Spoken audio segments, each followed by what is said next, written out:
l'institutrice se rendit au domicile de son élève pour une visite familiale, et découvrit que les deux parents de l'enfant étaient décédés. Les murs étaient couverts de diplômes et de certificats de mérite obtenus par l'élève à chaque semestre. Elle repensa au fait que cet élève arrivait toujours premier à chaque examen. Mais faute de pouvoir payer plus de 100 yuan de frais de scolarité, il était sur le point d'être renvoyé de l'école. L'institutrice fut immédiatement envahie par la culpabilité et la compassion, et fondit en larmes. À ce moment-là, l'élève revint emportant du bois de chauffage qu'il avait coupé. En voyant l'enseignante, il fut à la fois surpris et nerveux. Ce n'est qu'alors que l'institutrice comprit à quel point cet élève issu d'un milieu très modeste vivait dans la difficulté. Elle s'apprêtait justement à l'emmener au restaurant pour lui offrir un bon repas. Mais sa tante arriva en le grondant, lui reprochant d'avoir ramassé trop peu de bois. Elle déclara même devant l'institutrice qu'à partir de ce jour, le garçon devrait rester à la maison et arrêter l'école. Le garçon ne voulait pas rester chez lui pour continuer à être exploité par sa tante. La tante voulut alors lever la main pour le punir. Heureusement, l'institutrice l'en empêcha. Elle expliqua que l'enseignement obligatoire de 9 ans était imposé par l'État. Empêcher un enfant d'aller à l'école était illégal. Tout en parlant, elle se préparait à emmener le garçon. Mais contre toute attente, la tante se mit soudain à crier que des trafiquants d'enfants voulaient enlever l'enfant. Les voisins accoururent aussitôt, en reconnaissant qu'il s'agissait de l'institutrice de l'école primaire du bourg. Ils demandèrent à la tante si elle ne faisait pas erreur. Voyant que sa tentative de mauvaise foi avait échoué, la tante déclara aussitôt que si le garçon partait, la maison laissée par les parents du garçon lui reviendrait entièrement. À l'avenir,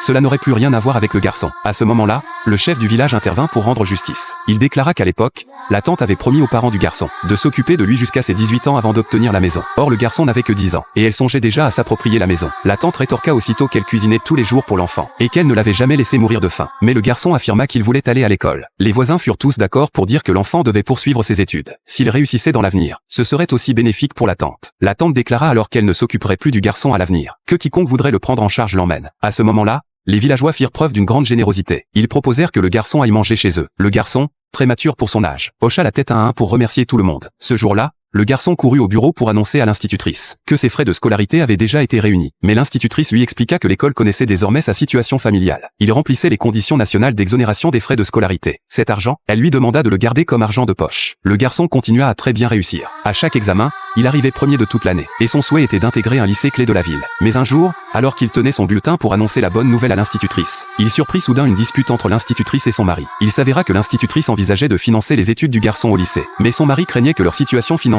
ne le permette pas. Il refusa finalement et partit furieux. Le garçon ne voulait pas mettre l'institutrice dans l'embarras. Il cacha volontairement son bulletin